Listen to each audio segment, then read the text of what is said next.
can Luka sustain this level of ball dominance? And by this level, he is the first player to score at least 30-plus points in the first 6 games of the season since 1986-87, Michael Jordan.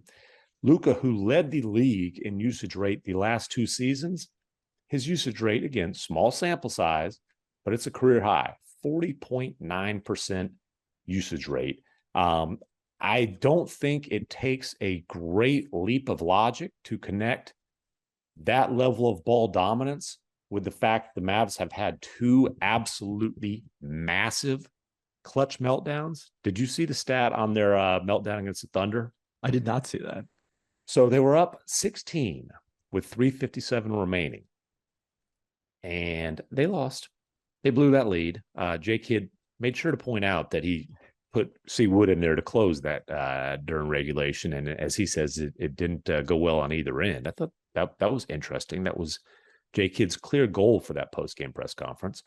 But teams that led by at least 16 points in the final 4 minutes of regulation, over the last 25 years, and this, of course, comes from ESPN Stats and Information, where they also have some high-quality nerds, 9,975-1 before that game. 9,975-2. Anyways, can Luka sustain this level of ball dominance, KP?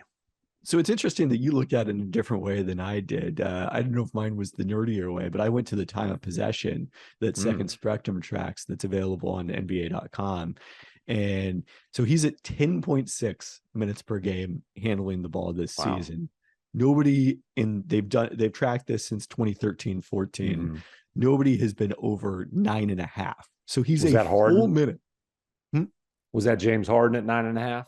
It was not. Harden is tied for third with Luka last season. Like, he was already pretty ball dominant at 9.3. The 9.5, the guy who dominated this category early in his career that you wouldn't necessarily remember now, is John Wall.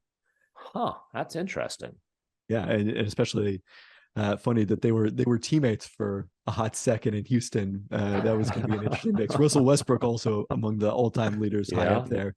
But so the thing I thought you were going to connect it to, it definitely does connect to the fourth quarter meltdowns, was the fact that Jalen Brunson is in New York. So all of a sudden, where last year you had this 3-headed ball handler option with Luka, Jalen Brunson, Spencer Dinwiddie as they were making it to the conference finals, all of a sudden it is Luka and it is Spencer Dinwiddie and it is a whole lot of nothing else. If you sort it again by that time of possession per game and take each team's 3rd highest and each team's 4th highest, Dallas is the lowest in both of those categories. It's Christian Wood and Tim Hardaway Jr. next in line. So basically it is unprecedented in NBA history for one person to be on the ball as much as Luka Doncic has been thus far. And yeah, I think over a long season, you wonder if that is going to have some ramifications in terms of fatigue. Yeah, and I will say this, Luka came in better shape than he has the last couple of years. Now, that's not exactly a high bar to clear, but obviously he was coming off a Eurobasket. He came in as Jay Kidd referred to early in camp in Luka shape, right? He wasn't weighing 260 plus. He came in the kind of shape that he was in late last season. So that helps, but man, it's not just that he has the ball in his hands that much, but he is working hard. It is like a lot of driving, a lot of attacking the basket, multiple moves. He's not shooting the 3 well at all right now, but he's just absolutely dominant